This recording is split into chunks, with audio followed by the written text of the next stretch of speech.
Hi, this is Martin Drummond with Progressive News.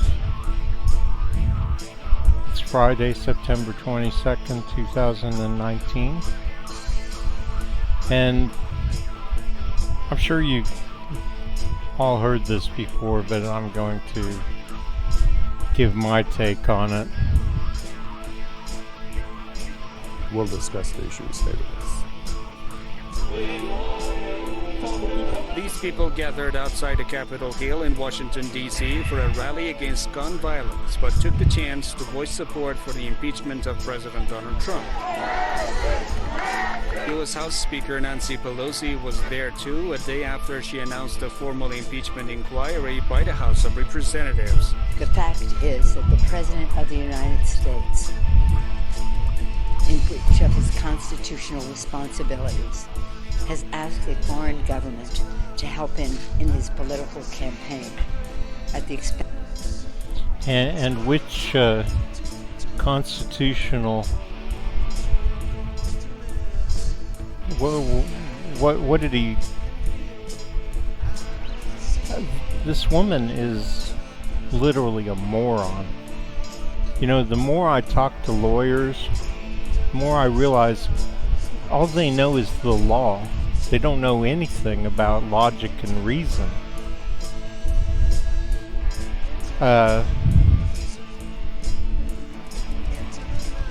Trump is going to come out a hero on this one.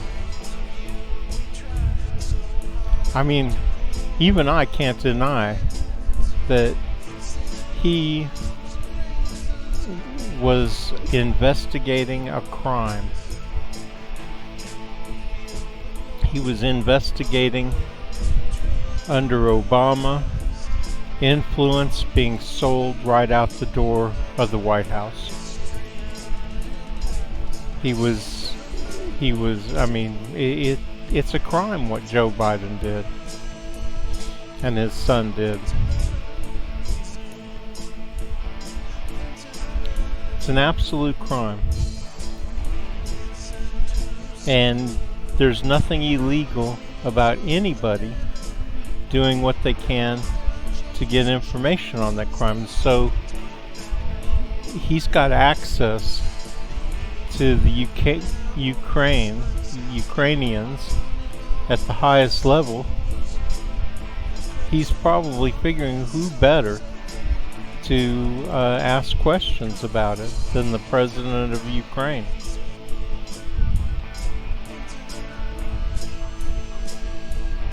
I mean, so what if Joe Biden's crimes are going to destroy the Democratic Party? And they won't destroy the party, they'll make it better. They'll destroy establishment Democrats. Progressives will make hay on this.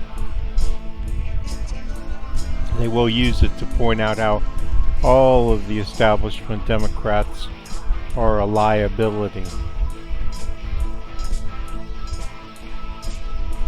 Yeah, I mean, she's a fucking idiot, man.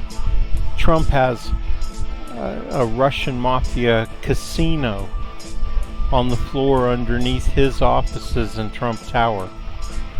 I don't know if he still does, but he had it for a long time.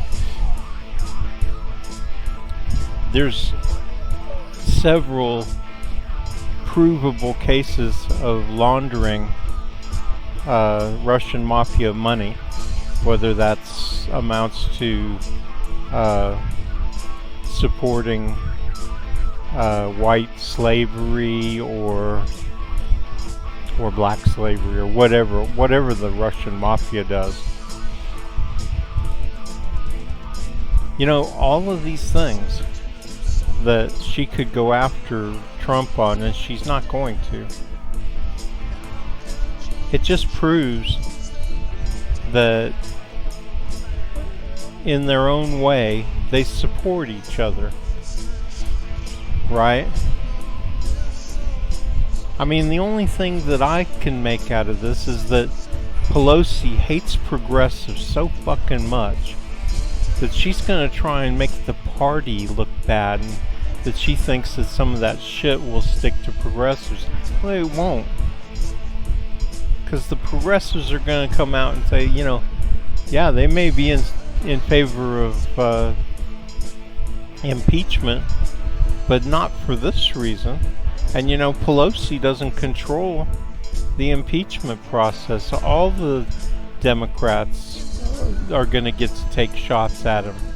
So she's not even going to be able to control it. She's not going to be able to narrow it down to something that's a big nothing burger, as they say. If anything, it's a big Trump hamburger. They're going to eat this stuff up, man. They're going to love it. Fucking idiots. Fucking idiot. Damn.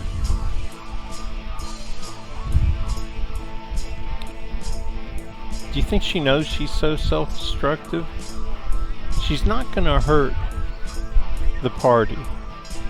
All she's gonna do is make more and more people turn to progressives and run them out of the party. Everything's going along just as I planned it back in 2014 and 15 when we were looking for a progressive to run, and we finally got Bernie. I wanted to run people like her out of office, and it's gonna happen because of things like this. This is perfect.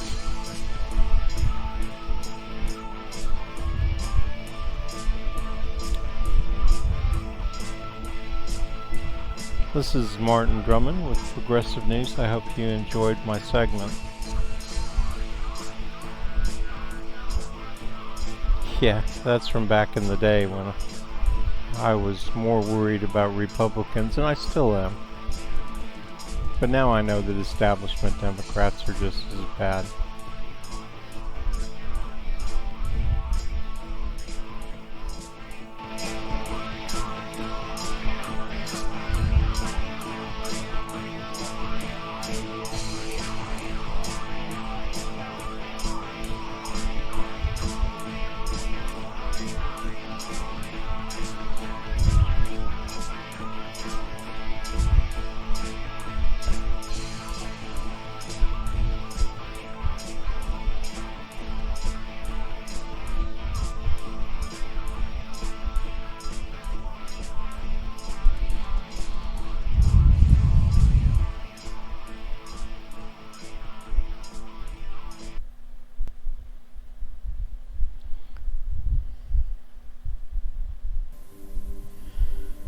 Okay, so I'm going to turn to vaccinations. Anti-vaxxers. Can you make them vaccinate their children?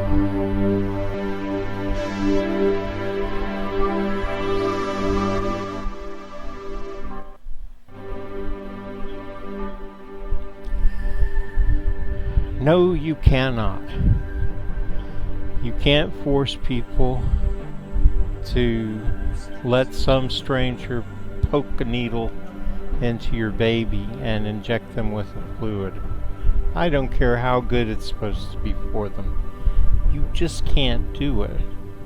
What you can do is quarantine them.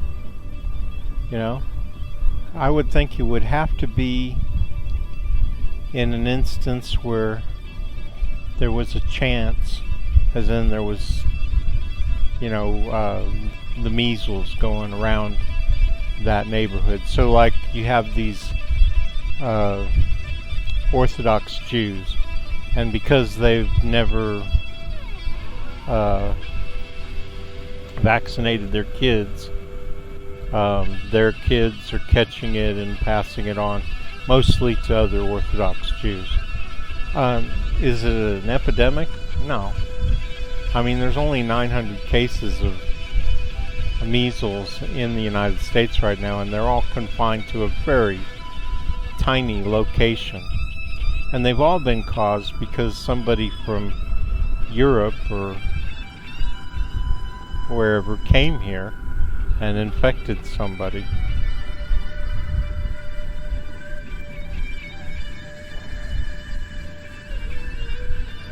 And he was then unwell for another 10 days before he was well enough to go back to nursery. 10 months old. After 5 days of fever, he had a rash and he was really, really unwell. and he was then on. Doctor and a mother. Threat of measles. She's a doctor and a mother. She's a doctor and a mother, yet, and she claims she knows the dangers, but she didn't have her 10-month-old baby vaccinated for the measles. And he caught it and he survived. You know, there's just so many things wrong with that, right?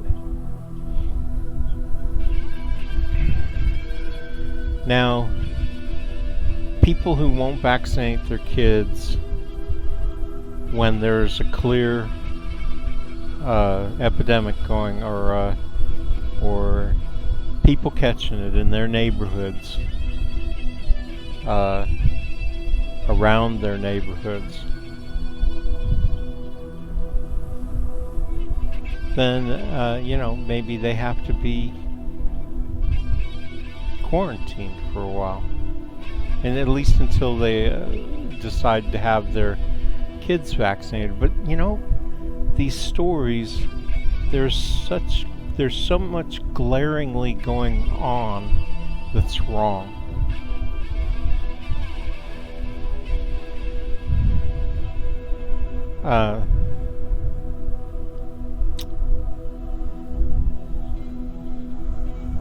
Well, what is it about it's something to do with these Orthodox Jews, I'm thinking.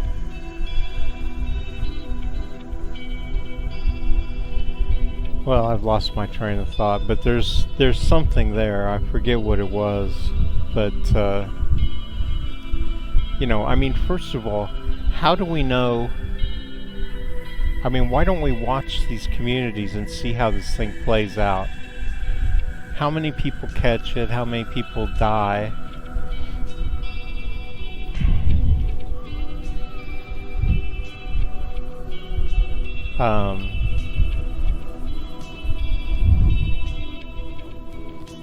Let me come back to this when I think of it. There's a big story here, and I've just let it slip my mind. I'll come back to it when I've got it. Her son caught the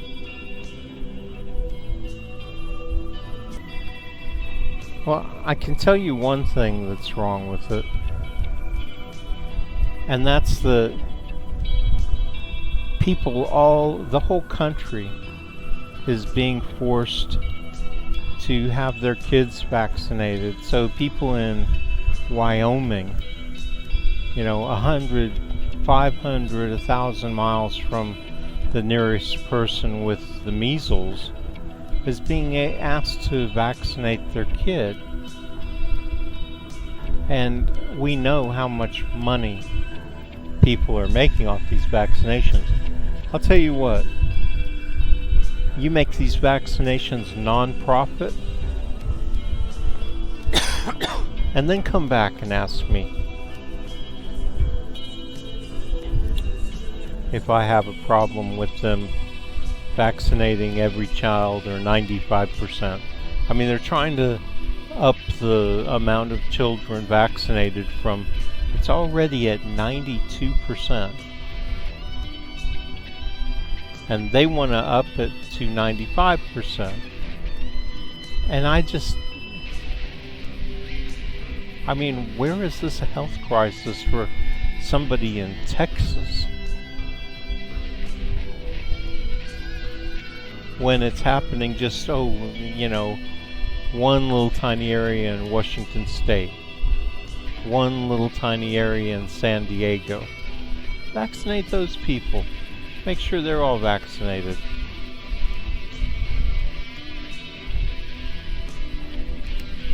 One place in New York City, the Bronx, and you know, those are the places, and yes, it runs rampant, and you need to vaccinate those people or quarantine them. You can't make them vaccinate. Quarantine them. So they're like the 9%, because it's gone down from 95% vaccinated to like 91. So they're like that percentage that aren't vaccinated. And yeah, they can't be allowed to go out into other communities and infect other people. And remember, the only people who can get sick with this are people who haven't been vaccinated. I mean, your chance of catching it if you've been vaccinated is like nothing. I mean, it's almost non-existent. Well, 97% or something that you won't get it. So all these people, wherever they are, who haven't got it, are pockets of people who haven't been vaccinated. You know, why is it that in San Diego, in this one place, all these people came down with it? There were a bunch of unvaccinated people right there. It doesn't make sense if the numbers are true. Anyway, overall, I'd say you can't force people to vaccinate their children. So, this is Martin Drummond with Progressive News. I hope you enjoyed the segment.